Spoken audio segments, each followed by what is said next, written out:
Meron tayong check upin ngayon guys. Yan. Ito yung kanyang brand and model AB5UB.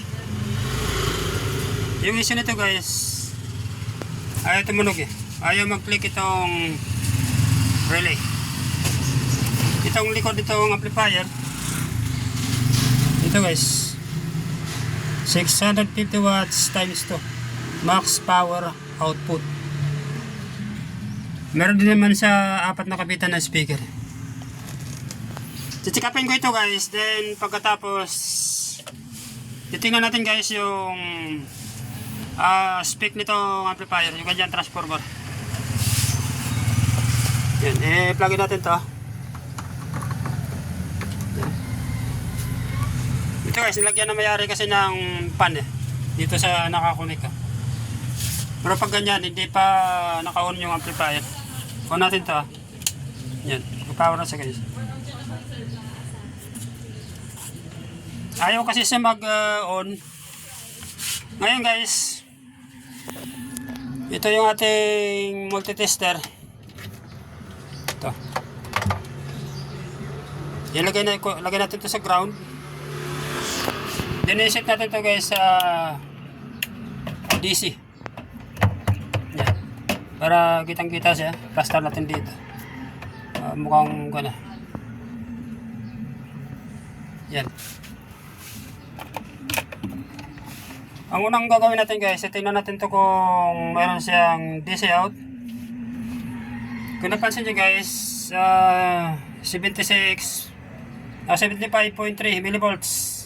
Ibig sabihin, normal yan guys. Dito tayo sa kabila. Yan. 63.1 millivolts. Tama lang yan, normal lang yan. Yan tayo dito sa real voltage nito guys. Ito. Yan. Meron siya guys 55.4 volts negative. Ito naman yung 55.4 positive. Normal naman guys yung supply nitong main amplifier board. Wala naman siyang DC out. Then titingnan natin guys kung may supply itong kanyang tone control. Ito guys, mayroon siyang positive 14.7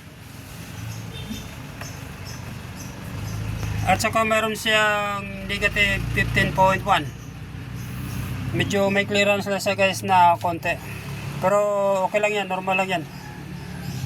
Pag ganitong issue guys, kumpleto naman yung kanyang voltahe, wala naman siyang DC out.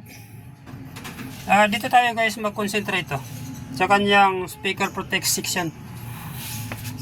Kasama ito guys, ito. Kasama sa circuit ng speaker protect circuit yan. Then kasama ito guys, ito mga pesa na ito. Yan.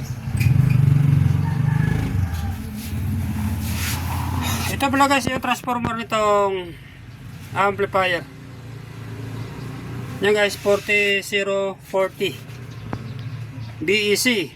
Yung 20020 guys, supply ng front panel guys sa kanyang tone control.